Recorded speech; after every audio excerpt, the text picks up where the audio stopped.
WrestleManiacs, Maniacs. This is the podcast, it's called WrestleManiacs. Adam, Donna, Indian Josh, they're now together forever and son. WrestleManiacs. This is the podcast, it's called WrestleManiacs. WWE, AEW, TNA, JPW. WrestleManiacs. That's right, WrestleManiacs. It is I again, Josh, here tonight at WrestleM Podcast on Twitter or X, whatever you want to call it, as well on Facebook Live, as well as YouTube Live, as well under A Plus Hero Report. Yes, tonight we're going to be reviewing the second first round night of the King and Queen of the Ring tournament matches to determine who is going to be in the finals match in Jeddah, Saudi Arabia, on the at the end of this month on May the 25th. Of 2024. So again, tonight, please feel free to comment as well as let me know what you thought of the show as we go through the show. So let's just get started. We know why not. Tonight we have, of course, the first thing we get kind of a preview of what happened at Backlash last weekend. Crazy to think that it's been almost a week or so. It seems like it's been a lot longer, but again, go figure, right? That's just how WWE is. As soon as you look up, a PLE is here. As soon as you look up, the PLE is over with. So again, your typical hype video for what happened and if you missed it. So what we start out with is Nick Aldis in the ring talking about the King and Queen of the Ring. But first, before he even talks about that, he calls out the WWE Undisputed Champion, Cody Rhodes, to the ring. And we actually get to name and find out who his opponent is going to be in Jeddah, Saudi Arabia, and defending against the United States Champion, Logan Paul. Yes, that Logan Paul himself. Now, again, promo was pretty good. Logan Paul comes out in typical Logan Paul trolling fashion and talks pretty much, like Logan Paul does about what he does. And Cody Rhodes basically says, look, you're a jerk. You're annoying. Basically, you are Logan Paul, essentially. And we get kind of this tease with Cody saying, look, if I win the U.S. championship from you, I would be a Grand Slam champion. So are we going to get a title versus title? Is that technically confirmed? Again, if you guys have seen anything, let me know, of course. Got a comment started out. Randy Orton to be King of the Ring and Tiffany wins the Queen. It's always Tiffy time. Yeah, definitely would agree for sure. Now, Randy Orton, again, I would think that'd be a good feather in his cap since he's not been King of the Ring. And Tiffany Stratton, of course, is the Queen of the Ring in all of our hearts as well. So good comment, Nick. Thanks. Again, so we get that going. And then we actually go to the backstage after Logan Paul leaves, as well as Cody Rhodes. We actually find out next week we're going to be getting the contract signing for said match in Jeddah, Saudi Arabia at WWE King and Queen of the Ring. So what we get next is an AJ Styles interview, pretty much just saying, look, he may have lost this time and it is all well and good, but understand, Cody Rhodes, the next time I run into you, I'm going to take the championship from you. Pretty much AJ says it's his time. It's been his time for quite a while, at least in my opinion.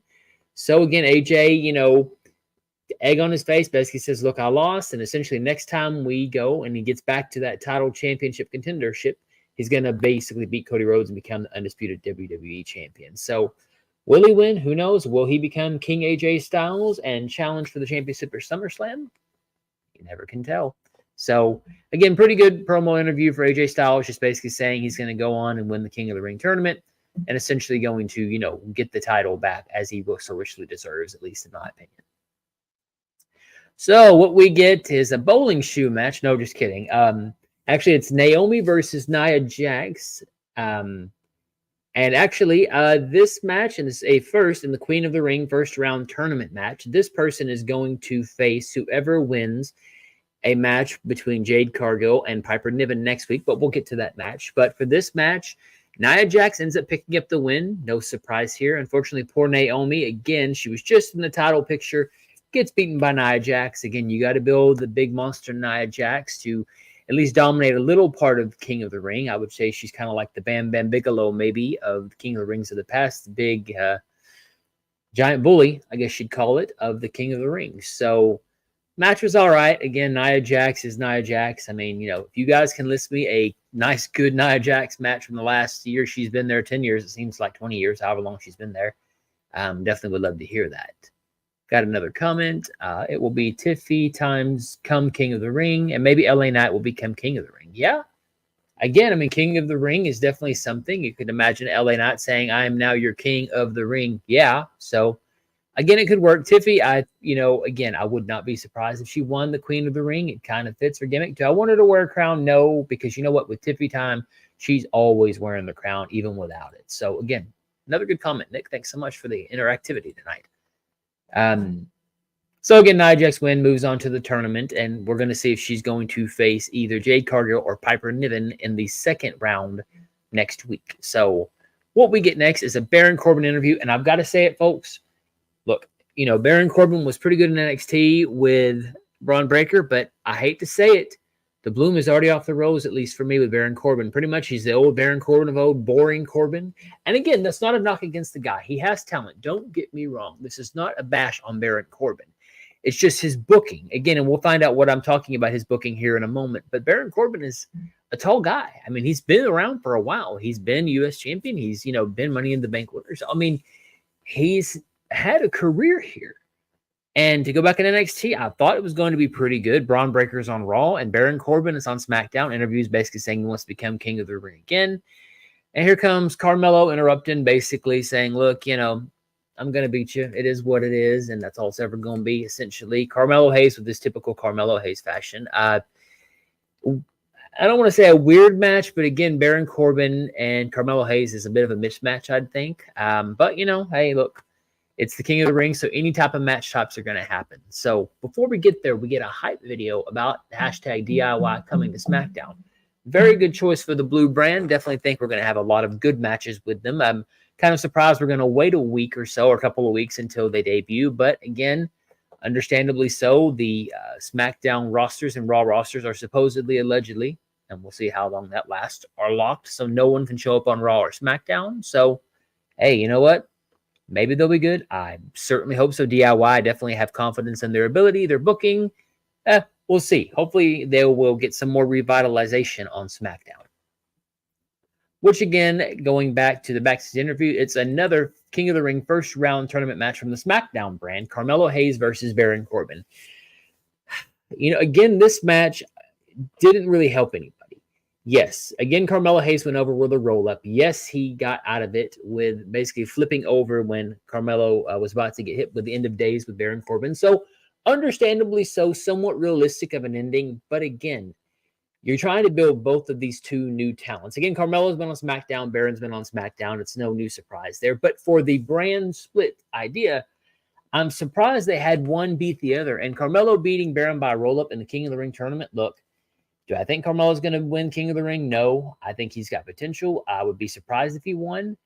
Not that he doesn't have talent. Don't misunderstand me, but I don't think King of the Ring is technically his moniker. They may surprise me, but, and again, Baron Corbin, I hate to say it.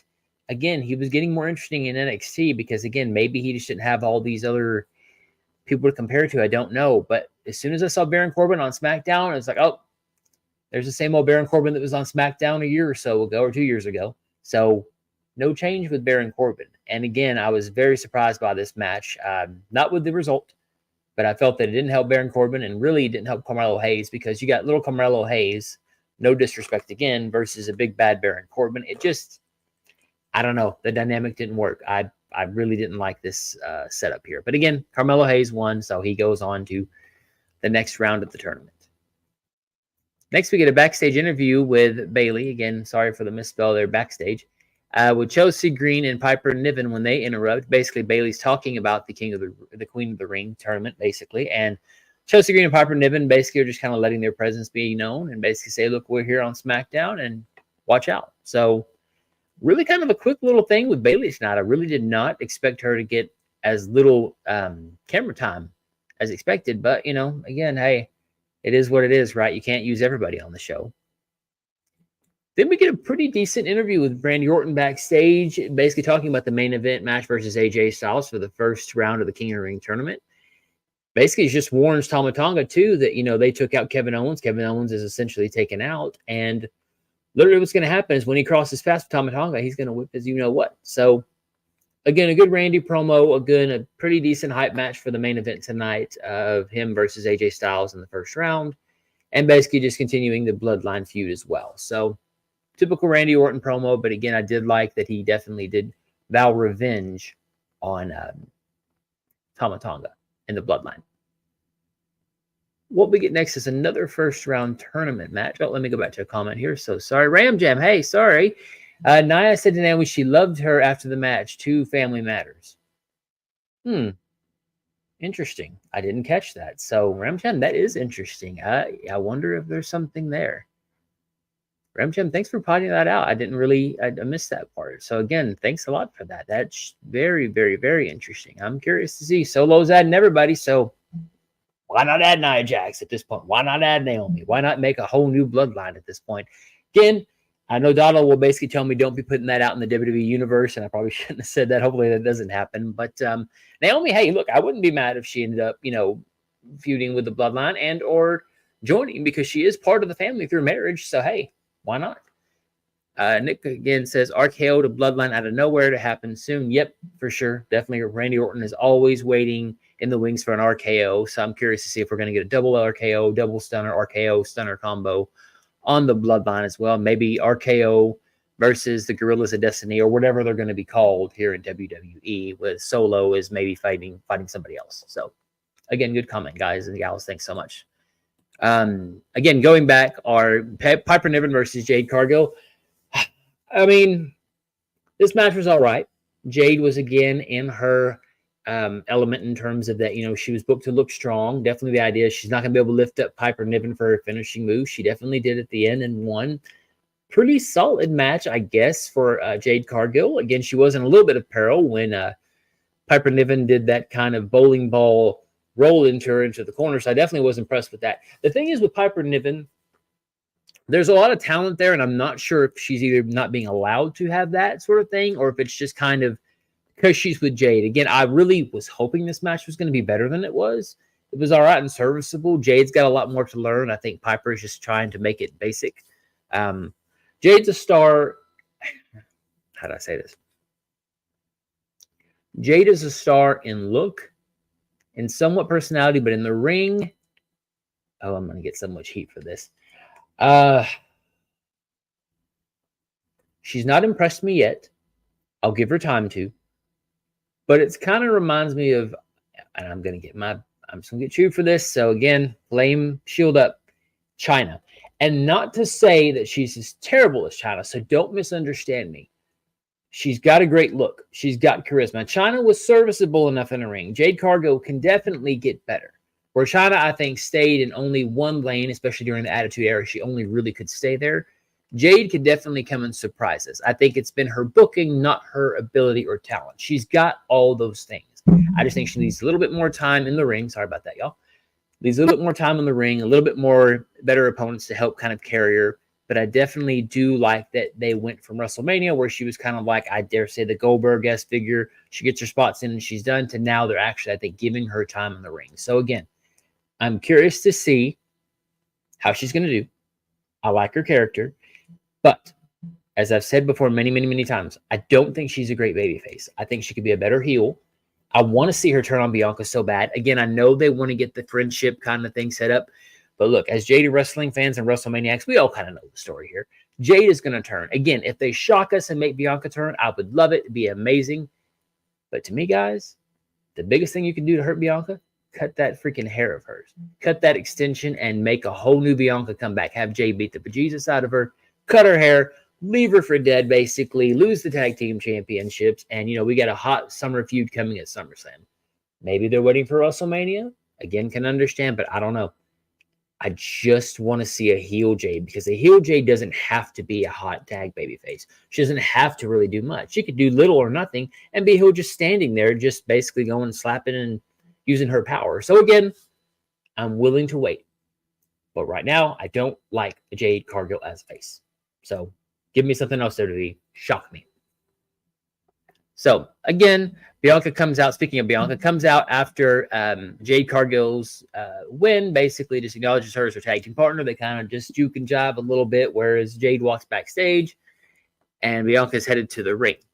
So before we get to the match of her versus Candice LeRae, we get a Shinsuke Nakamura hype video. Now, I love me some Nakamura videos. I hate how they made it to where he loses so much. His feud with Cody was all right, but I really wanted to see something different. Even with Seth. Again, So many different things they could have gone. Nakamura, definitely, I'm glad he's on SmackDown. I hope he gets better on SmackDown. He's with Cody, so I don't think he'll get in the world title picture and win. Now, do I want that? Yes. I think it would have been the perfect time to do it. Even last year with Seth losing the world title, again, it wouldn't have hurt Seth at least to lose it one time. But Nakamura coming, I'm excited. I love him speaking in Japanese. I love the anime kind of comic book style, art style that they have. Definitely hope they come out with more t-shirts that way. Definitely will be getting some of that merch. Again, great Shinsuke Nakamura video. As always, WWE, kudos to you guys. So, Nick says his match against AJ Styles at WrestleMania 2018 was great to me. Yeah. Again, I thought it was a missed opportunity when he didn't win. Now, it was great for AJ Styles to get turned on by Nakamura at the end. That was a nice surprise. Definitely liked it. But again, they could have had that in the match and had him win, and it would have made sense because that's the year both Asuka and Shinsuke won the Royal Rumbles, respectively, and both lost their matches at WrestleMania. So again, as Japanese talent, I hated it because, again, one of them should have at least won. Going back to Jade again, thanks, Nick, for referencing that. Maybe Jane will turn on her after dropping the tag belts. That's what I'm hoping. I'm hoping she does. So going back to the Bianca Belair match versus Candice LeRae, let me say this. Poor Candice. Look, again, we have a new talent coming from Monday Night Raw. Again, we all know that everybody jumps everywhere, okay? We all know this. This is not the brand split of 2002. But why would you feed Candice LeRae to Bianca Belair this early? Again, is Candice really over? To a degree, yes, but she's not Bianca over. I understand it's the King of the Ring. I understand that most people won't really care. But if you got these new characters coming over, why in the heck would you give this up? Why would you give this up? Sorry, 1 second, guys. Pardon me. Why would you give up Candice LeRae this early? Give her some wins. Let her go for the tag team championship. Let her, you know what? If you're going to put her over, have it to where she gets disqualified, hitting Bianca with a chair. Out comes Jade Cargill, basically, to chase them off. Essentially, you got a tag team match next week. You at least got something for them to do. But to feed Candice LeRae this early and really this definitively, it makes it look like the draft picks were really stupid. Makes you look stupid as a GM picking Candice LeRae, who basically gets whipped by Bianca Belair in not that much time. And again, I never felt that Bianca had a chance of losing here. So, I don't know. Again, why feed your new stars to your current stars? Again, the number 1 draft pick versus number 4 or 5, wherever she was. So, Bianca Belair, and no shock to anyone, wins this match. What we get next is actually the Bloodline hanging out backstage, being Solo, Tonga, and Tonga Loa. Say that 3 times fast. And basically, Paul Heyman walks up and he says, "Can I talk to you, Solo, for a minute?" And basically, Solo calls him out and saying, "I saw you talking to my brother Jay. You trying to signal for help? You trying to signal that you need somebody to save you?" And says, "Look, you hadn't talked to Roman. I've talked to Roman, and he says I'm the boss and that I call the shots and that you now, Paul Heyman, are my wise man." Paul, of course, just gets upset, essentially, and he's like, "Oh, bring it in, man. Bring it in." So gives Paul Heyman a nice hug. Essentially, you see his face, and then you kind of see him look menacingly to the Gorillas of Destiny, or whatever they're going to be called, Tama Tonga and Tonga Loa, in the background. So are we going to see Paul Heyman be beaten up by the Gorillas of Destiny and Solo? Are we really going to see this happen? And if so, is he going to be out for a while and bring Roman and the Usos back? Interesting storytelling. Again, it is weird that Paul Heyman is suddenly scared of Solo Sikoa, and here's why I say this. So I'm just going to go on a little diatribe here. The idea and the rumor is Jacob Fatu is supposed to be coming in, right? WWE wants to establish, as I mentioned on Twitter the other day, that Solo is the boss, that Solo is the cruel one, the mean one, the biggest, the baddest of them all, because they're afraid Jacob Fatu is going to overshadow him. And I hate to say it, I'm not afraid of Solo. I don't understand why Paul Heyman's afraid of Solo. Yes, he beat John Cena and spiked him 100,000 times, but realistically, can anybody tell me that Solo is going to be the one? Do you really feel Solo is really dangerous? I'm sorry, guys. I mean, Umaga, yeah, can be scary. Didn't talk. That's the gimmick. Solo, to me, tries to be like Umaga, but with talking. In NXT, was a little better. And I'm sorry, I hate to say this, and it may not just be the blonde hair, but to me, I don't take Solo seriously as just some sort of psychotic, cruel guy. It's like, oh, Solo, Taz Jr. Again, I hope they do better. I really do. But I think if they bring Jacob Fatu in, I don't follow him much. I don't follow MLW, but in first glance, looking at him and Solo, boy, oh boy, oh boy, are they right in that you're going to be really concerned whenever Jacob Fatu stands next to Solo Sikoa. So, again, we'll see. Little diatribe there. Sorry, guys. I'll get back to the review, but again, just wanted to notate that. I thought that was important. So this leads to a King of the Ring first round tournament of Tama Tonga versus Angelo Dawkins. Now, I talked a little bit on Twitter about this poor King of the Ring and Queen of the Ring tournament. It's been kind of snake bit. I mean, we've got Bobby Lashley got taken out in terms of through injury. Drew McIntyre was also taken out of the tournament, as well as Asuka. So, I mean, we're going to have more injuries. What's the deal here? Again, everybody kind of knew Tama Tonga was going to win this one. There was no question. Okay match, I guess. Again, it's kind of just to feed Angelo Dawkins to Tama Tonga. And even after Solo attacks Angelo Dawkins, because why? Because he's the bloodline. Because, again, they're trying to establish Solo as this crazy, big bad guy type of deal that, is unpredictable. Paul puts his hands above his face like this. Again, really trying to sell that Solo is out of control. And, again, maybe he is, but come on, WWE. Do something different. Give me a little bit more here. I got some comments in the thing here. So let's see. All right, Ram Jam. So Tama Tonga and Tonga Loa should be called as Guerrillas of Destiny. Have a video package for them to have Corey Graves give their history. Yeah, because, look, they talk about in JPW. They talk about they were IWGP, tag team champs as well. And again, they even talked about them having to go across the pond to grab Tonga Loa. So yeah, it's not going to hurt to call them the Guerrillas of Destiny. You might as well do it because anybody that's a mark, anybody that is a smart fan, really, they're going to know who they are anyways. Because otherwise, there would be audience. Yeah, they may not know who this is. Understandably so. Not everybody watches in JPW. I don't watch in JPW. I don't have the time with a toddler at home. I don't have the time to watch everything. But WWE is known for their packages. They're known for being able to let you know in the first 5 minutes who this person is, why they're important. So to me, yeah, I agree, Ram Jam. Why not have them do that? Nick also says Solo versus Roman or Solo versus Jay. Yeah, I definitely would agree with that. I mean, that's what we're booking to. Now, do I think it's WrestleMania worthy? No, I would think maybe SummerSlam or Survivor Series. You know what? Maybe even Rumble. I'm thinking I don't know, guys. I mean, I just read online they're thinking about doing Rock versus Cody. Again, that's all right and well and good, but I don't really care to see it. I'd rather see Rock and Roman at this point. Ram Jam again. Future tag team match: Usos versus the Guerrillas of Destiny. Yeah, I wouldn't be upset if it was SummerSlam. Again, why not? Why not go there? I mean, might as well. I mean, the brand split doesn't really matter, but at least it's SummerSlam. See, that's what I want them to do. I want them to go back to having Raw and SmackDown have their own PLEs. And you know what? Why not mix NXT with both of them? I mean, again, I know that's weird. But you know what? Why not? Why not have King and Queen of the Ring be this, and then maybe we have No Mercy for SmackDown? And I like that because, again, you always felt it was different. And it made the shows different because I don't always want to watch No Mercy 2002, let's say, or 2003. But I dang sure wanted to watch Hell in a Cell or Bad Blood from Raw and vice versa for SmackDown. So, yeah, I would definitely agree. Why not? I think that'd be great. So, great idea, Ram Jam, and also Nick. Great kudos to you guys. Again, Solo dominates everybody. And we go next to a Blair Davenport hype video. Again, are we really doing this?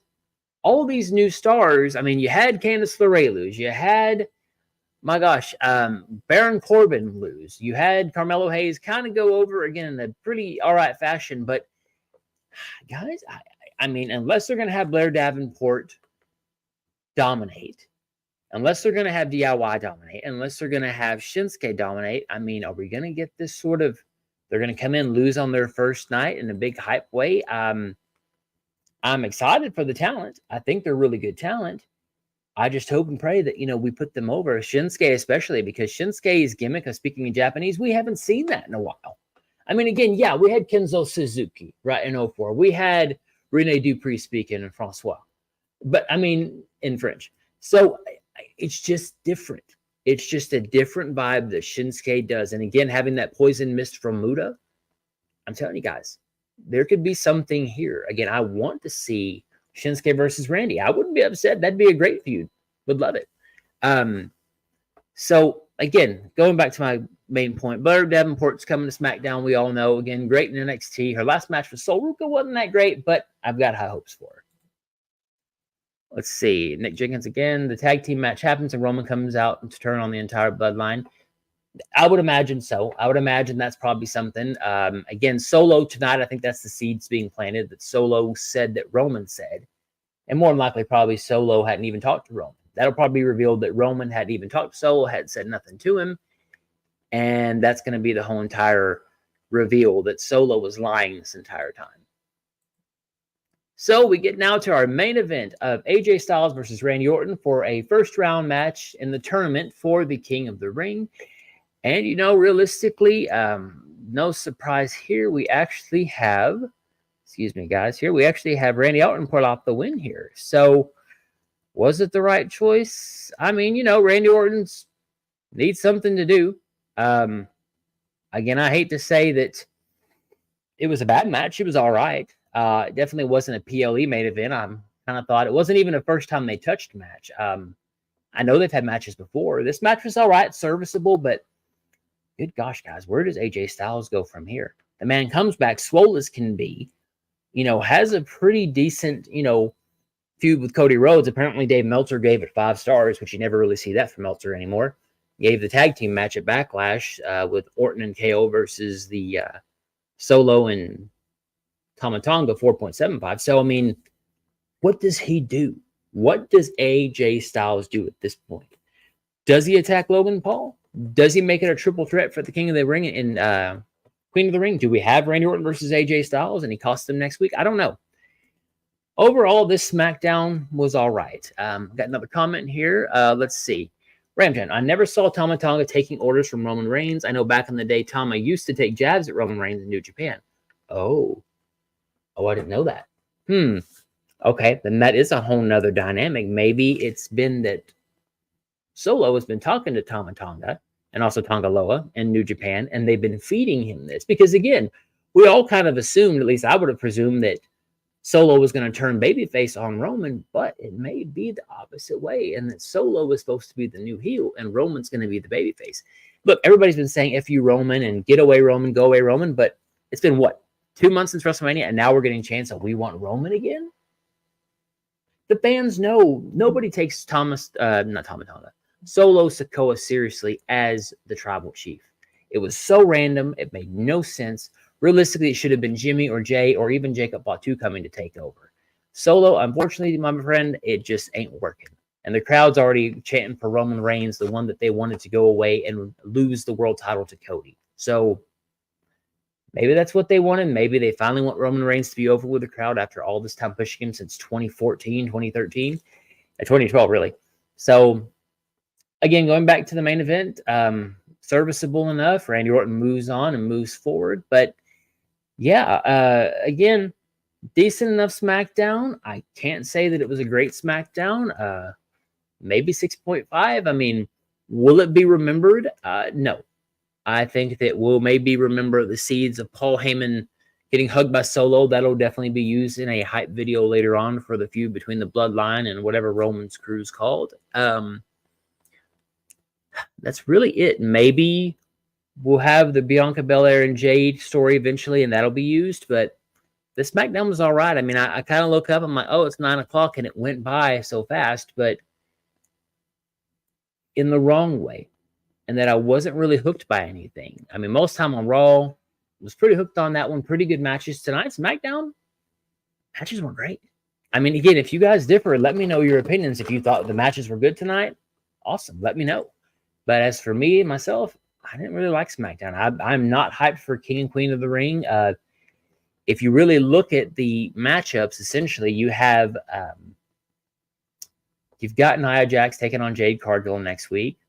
Decent enough. I mean, my guesstimations, I mean, again, I hope I'm wrong, but I'm guessing maybe we'll get Jade versus Bianca in the semifinals, at least on the SmackDown side. Maybe we'll get Bianca versus Tiffany Stratton. I'm sorry, Jade versus Tiffany Stratton. I mean, again, I hope Tiffany wins it all, as Nick said earlier in a comment. I think that'd be great, but I don't know. Oh, and Ram Jam, again, here's another comment from you. I would love to see Tama deliver the gun stun to Randy Orton. Yeah, and I'm sure we'll get that. I'm sure we'll get all these sort of things. The question now is, who are Randy and KO going to bring into the fold to help fight off the bloodline. Who is the third person that's going to help? Is it a new draft pick? Hopefully not Carmelo Hayes. Goodness, please don't do that to him. But again, let me know, guys and gals, WrestleManiacs, your opinion on SmackDown, the King and Queen of the Ring. Are you hyped for it? Are you ready for it? Do you really not care? What do you think of Cody Rhodes versus Logan Paul? Is it just a gimmick match because Jeddah, Saudi Arabia wants superstars and YouTube stars over there? Or is it going to be a pretty good match? I don't know. But again, for me and everyone else here at A Plus Hero Report, as well as WrestleManiacs, be sure to like and subscribe to the channel, as well as make sure here. Oh, I got another comment. Sorry, guys. Maybe AJ Styles. Yeah. I mean, the enemy of the enemy is my friend, right? So definitely I could see that happening as well. Thanks, Ramjan. Again, if you want to find us on Twitter, you follow us at WrestleM Podcast, as you see below here, as well as A Plus Hero Report. If you follow that YouTube channel, like and comment and click the bell notification icon so you know anytime we drop new content or go live. I review Raw, SmackDown, NXT, as well as any PLEs. And actually, this coming Memorial Day weekend, I'll actually be reviewing AEW Double or Nothing. Dynasty got me hooked, and you know what? Our Gaudala is going to be over at Rangers of Wrestling. She'll be busy at another show, so I'll actually be reviewing AEW Double or Nothing. So that'll be a special time. I'll be reviewing something different. So, again, appreciate your guys and gals joining tonight. I'll see you on Monday Night Raw around 30 minutes to 45 minutes after. Again, I'll always let you know what time's coming up. And guys, gals, WrestleManiacs, thanks so much for your time. And you guys have a good night and good weekend. See you later.